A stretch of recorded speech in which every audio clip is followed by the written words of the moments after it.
Hello everyone, welcome to the channel, welcome back, welcome to the channel if you're new, welcome back if you're subscribed to this channel. And I would really appreciate if you guys are not subscribed, if you guys subscribe, please. That would help the channel a lot. Okay, today we're talking about feeding insects, the top 7 feeding insects.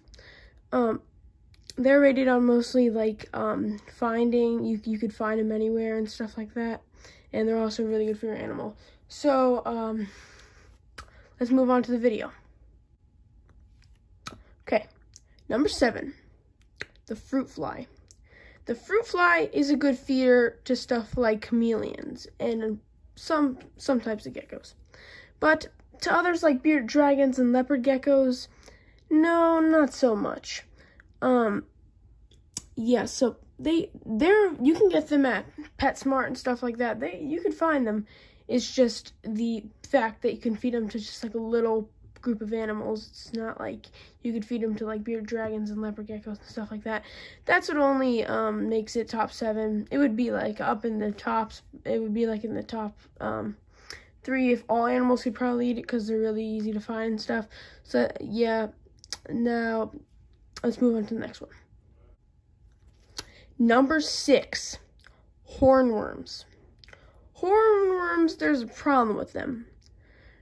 You guys have never seen me feed them to Riptide because I feed them on rare occasions because these things have a lot of fat in them, and I'm probably just I usually feed them just like, if I would feed them just one because they are so big. They're like this big for one. And they're massive. Like Riptide's jaws can barely even fit the worm in there, and they could be a little hard to find. So that's the problem with them. Let's move on to the next one. Number 5, the cricket. This thing is number 5 because they are a little feisty. You can find them anywhere. You could just go to PetSmart, Petco, any other pet store. You'll just find them. They are the most easiest to find. The problem is, they know how to climb. They know how to jump. And if you keep the adult ones and the baby ones, the adult ones will eat the baby ones. You can't really have smalls and larges in the same container. So you have to get 2 containers. One for small, one for large. I usually just have a small for small crickets because I really don't feed Riptide crickets because they're not as nutritious as superworms, which we'll get into the video.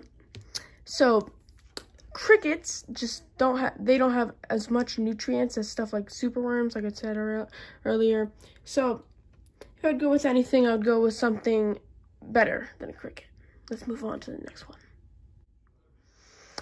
Number 4, waxworms. These are a lot like the hornworms. You should feed them just once in a while. But you can find them in some pet stores. Like I go to Petco to find my waxworms, but they have a lot of fat in them, so I just want to give them a lot. But they're still really good for your animal. So let's move on to the next one. Number 3, superworms. Superworms, you guys see me feed them to Riptide a lot because I personally love them because you can find them anywhere. That's a good part about them, but recently near my PetSmart, they've ran out of them, which is sad. But they're very nutritious for your animal. That's number 1, and they're easy to find. And also, they literally do not cost a lot. You could just, yeah, that's the good part about them. But the bad part is, this is why they're number 3. They would be like number 1 or number 2. But this is what makes them 3rd. They are very hard to breed. Very hard to breed. And I'm not just saying this. I took like 5 months trying to breed these things, and they did not breed. And the problem is, if beetles see larvae, I think that they'll just eat them. I know they will eat them because these things are crazy. And if you put them in the cage too long with your animal, they could possibly hurt your animal. So let's move on to the next one. number 2. Now, people will mostly agree with me on this. These are dubia roaches. Dubia roaches, you can find them at your pet store. They are a little rare to find, but I would actually get them online, because the ones I see at the pet store are like little baby ones, like little tiny ones like this big, and they are mostly dead. So I would get them online, and they are easy to take care for. You just put like potatoes or carrots in there, slice up potatoes and carrots, and they'll be good with that. And then they'll just breed and stuff like that, and you'll have like a whole bunch of them in a farm, and they'll be able to just be fed to all your animals.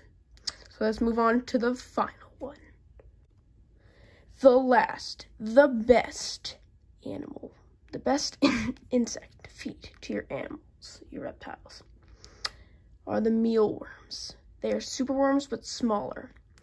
The thing that makes them better than dubia roaches and superworms is because, mostly superworms, but because they can breed very easily.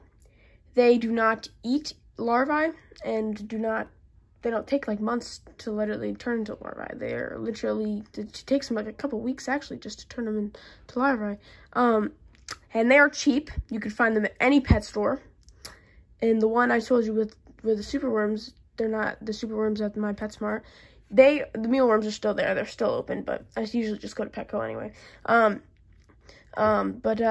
They are very, very, very, very good for your animal. I usually feed them, like I showed you guys, I fed them to Taco, and probably I'm going to have another video tomorrow, maybe feeding them to Kevin, because he eats them. And Riptide, whenever we have no superworms, I usually just feed him, like a bunch of them. But, yeah. So I hope you all enjoyed this video. And I hope you guys like and subscribe. I would please, I'd really appreciate it if you guys liked and subscribed. And see you guys in the next video. Bye-bye.